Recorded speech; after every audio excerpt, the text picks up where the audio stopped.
வணக்கம் நண்பர்களே. முன்னொரு காலத்துல ஆகுகன் ஆகுகி அப்படின்னு வேடவ குலத்தை சார்ந்த கணவன் மனைவி காட்டுல வாழ்ந்து வந்தாங்க. ஒரு நாள் இரவு ஒரு முனிவர் அந்த வழியா வந்தாரு. ரொம்ப இருட்ட ஆரம்பிச்சதுனால அந்த முனிவர் உங்க வீட்டுல தங்கிக்கிட்டுமான்னு கேட்டாரு. ஆனா இவங்க வீட்டுல 2 பேர் மட்டும்தான் தங்க முடியும். அந்த அளவுக்கு தான் இடம் இருக்கும். ஆகுகன் என்ன பண்ணான்னா, ஆகுகிய தனியா விட்டுட்டு வீட்டுல தங்க முடியாது. அதனால ஆகுகியையும் அந்த முனிவரையும் வீட்டுல தங்க வச்சுட்டு இவன் வெளியே படுத்து தூங்கினான். அந்த ஆகுகனுக்கு தன்னுடைய மனைவி வேறொருத்தரோட படுத்துட்டு இருக்காங்கிற ஒரு எண்ணமே இல்ல. அதனால அந்த முனிவரும் ஆகுகனை பார்த்து ரொம்ப வியந்தார். நைட்டு தூங்கிட்டு இருக்கும் போது ஒரு காட்டு மிருகம் ஆகுகனை கொன்னுடுச்சு. இத பார்த்த ஆகுகியும் உடனே இறந்துட்டார். அந்த முனிவர் இவங்களுடைய தியாக மனப்பான்மையை நினைச்சு அவங்களுக்கு ஆசீர்வாதம் பண்ணார்.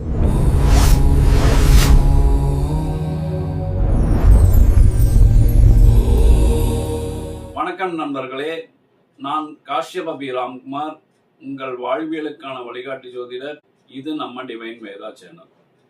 ஒரு கதையை கேட்டா சனீஸ்வர பகவான் கொடுக்கிற கஷ்டத்துல இருந்து நம்மளை பாதுகாத்துக்கலாம் அப்படின்னு சொன்னா நீங்க நம்புவீங்களா?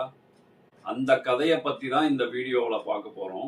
இந்த ஆகுகன் ஆகுகி இவங்க 2 பேரும் அடுத்த ஜென்மத்துல நலன் தமயந்தியா பிறந்தாங்க. அந்த முனிவர் அன்னப்பறவையா பிறந்தாரு.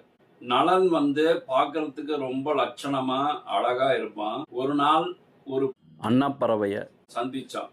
இவனோட அழகுல கவர்ந்து இவங்கிட்ட சொல்லிச்சு, நீ ரொம்ப அழகா இருக்க, உனக்கு ஏத்தவள் விதர்ப்ப நாட்டுல வீமனின் மகளா பிறந்த தமயந்தி உனக்கு ரொம்ப பொருத்தமா இருப்பா. அதனால நீ அவளை கல்யாணம் பண்ணிக்கோ. நான் உங்களுக்கு 2 பேருக்கும் நடுவுல நான் தூது போய் நீங்க காதலிக்கிறதுக்கு நான் உதவியா இருக்கேன் அப்படின்னு சொல்லிச்சு. அதே மாதிரி இவன் ஒரு லெட்டர் மாதிரி எழுதி அந்த கால்ல கட்டி விட்டான். 2 பேர் காதலும் வளர ஆரம்பிச்சது. தமயந்திக்கு சுயம்பரம் ஏற்பாடு பண்ணாரு அவங்க அப்பா.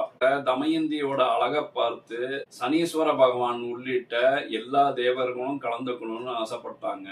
ஆனா தமயந்தி நலனதான் காதலிக்கிறா அப்படின்னு தெரிஞ்சுக்கிட்டு தேவர்கள் நலன் கிட்ட உன்னோட ரூபத்துல எல்லாரும் நாங்க கலந்துப்போம், நீ அதை வெளியே சொல்லக்கூடாது அப்படின்னு சத்தியம் வாங்கிக்கிட்டாங்க. அதே மாதிரி சுயம்வரம் நடக்கிற நாள்ல தேவர்கள் எல்லாரும் நலன மாதிரியே உருவம் எடுத்து வந்தாங்க. அதுல நலனும் கலந்துகிட்டான். தமயந்தி மாலையை எடுத்துக்கிட்டு வரும்போது பார்த்தா எல்லாரும் நலன மாதிரியே இருந்தாங்க. ஆனா புத்திசாலியான தமயந்தி என்ன பண்ணான்னா, தேவர்களுடைய மாலை வாடவே இல்லை. அதே மாதிரி தேவர்களோட கால் தரையில படவே இல்லை. மனிதர்களோட கழுத்துல இருக்கிற மாலை சீக்கிரமா வாடிடும், ஆனா தேவர்களோட கழுத்துல இருக்கிற மாலை சீக்கிரம் வாடாது. இத கண்டுபிடிச்ச தமயந்தி கழுத்துல இருக்கிற மாலை வாடி இருக்கிறத கண்டுபிடிச்சு சரியான நலனுக்கு மாலைய போட்டு 2 பேரும் கல்யாணம் பண்ணிக்கிட்டாங்க. அக்னி பகவான் நலனுக்கு ஒரு வரத்தை கொடுத்தாரு. அதாவது நெருப்பே இல்லாம ருசியா சமைக்கக்கூடிய ஒரு சக்திய அக்னி பகவான் கொடுத்தாரு. வாயு பகவான் மனசை விட வேகமா தேரோட்டக்கூடிய ஒரு சக்திய கொடுத்தாரு. தாமதமா வந்த சனி பகவான் நலனை பிடிக்கிறதுக்காக காத்துட்டு இருந்தாரு. நலனுக்கும் தமயந்திக்கும் இந்திரசேனன் இந்திரசேனை அப்படின்னு 2 குழந்தைங்க பிறந்தாங்க. சனி பகவான் எப்போ நலனை பிடிக்கலான்னு காத்துக்கிட்டே இருந்தாரு. சனி பகவான் தன்னுடைய கடமைய தவறாதவர்களை பிடிக்கவே மாட்டாரு, ஒன்னும் செய்ய மாட்டாரு. நலன் தன்னுடைய கடமை தவறாம நல்லாட்சி புரிந்து வந்ததுனால சனி பகவானால நலனை பிடிக்கவே முடியல. ஒரு நாள் நலன் பூஜை பண்ணும் போது தன்னுடைய காலை கழுவும் போது சரியா கழுவல. உடனே சனி பகவான் ஒரு காலை கூட சரியா கழுவாத மன்னன் எப்படி தன்னுடைய மக்களை காப்பாத்துவாருன்னு உடனே நலனை பிடிக்க ஆரம்பிச்சிட்டார். 7.5 சனி நலனுக்கு ஆரம்பிச்சது. நலன் உட்கரன் அப்படிங்கிறவங்க கிட்ட சூதாடி தன்னுடைய சொத்தை ராஜ்யத்தை எல்லாத்தையும் இழந்தான். இழந்துட்டு தன்னுடைய மனைவி குழந்தைகளோட காட்டுல வசிக்க ஆரம்பிச்சான். தன்னுடைய மனைவியும் குழந்தைகளும் படுற கஷ்டத்தை பார்த்துட்டு ஒரு அந்தனர் மூலியமா தன்னுடைய குழந்தைகளை தன்னுடைய மாமனார் வீட்டுக்கு அனுப்பிச்சு வச்சுட்டான். நலனும் தமயந்தி மட்டும் காட்டுல இருந்தாங்க. ஒரு நாள் தமயந்தி தனியா இருக்கும்போது ஒரு மலைப்பாம்பு வந்து தமயந்திய சுத்த ஆரம்பிச்சது. இத பார்த்த ஒரு வேடன் வந்து அந்த மலைப்பாம்பை விரட்டிட்டு தமயந்திய காப்பாத்தினான். ஆனா தமயந்தியோட அழகுல மயங்கின அவன் தமயந்திய துரத்த ஆரம்பிச்சான். தமயந்தியும் ஓடுனான். அதனால நலன் வந்து தன்னுடைய மனைவியான தமயந்தியும் பிரிஞ்சான். எப்படியோ கஷ்டப்பட்டு தமயந்தி தன்னுடைய அப்பா வீட்டுக்கு போயிட்டார். நலன் மட்டும் தனியா காட்டுல இருந்தான். அந்த சமயத்துல கார்கோடகன்கிற பாம்பு வந்து நலனை தீண்ட ஆரம்பிச்சது. அந்த பாம்பு தீண்டின உடனே நலனோட உடம்பு எல்லாம் கருப்பா மாறி அடையாளமே தெரியாம போயிட்டான். ஆனா அந்த கார்கோடகன் மனசு இறங்கி நலனுக்கு ஒரு அற்புதமான ஆடைய கொடுத்துச்சு.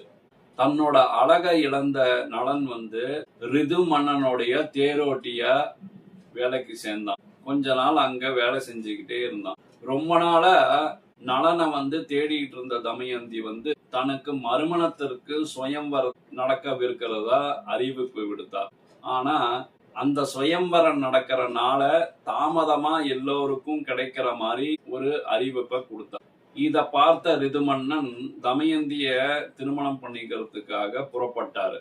ஆனா ஏற்கனவே டைம் முடிஞ்சதுனால இவர் வந்து போகாம விடலாம் அப்படின்னு யோசிச்சுட்டு இருக்கும் போது நலன் வந்து சொன்னான், மனதை விட வேகமா என்னால தேர் ஓட்ட முடியும், அதனால நான் சரியான சமயத்துல உங்களை கொண்டு போய் விடுறேன் அப்படின்னு சொல்லி அந்த ரிதுமன்னனை தேர்ல ஏத்திக்கிட்டு போயிட்டு இருக்கும் போதே அந்த ரிதுமன்னனோட மேல் அங்கவஸ்திரம் கீழே விழுந்துருச்சு.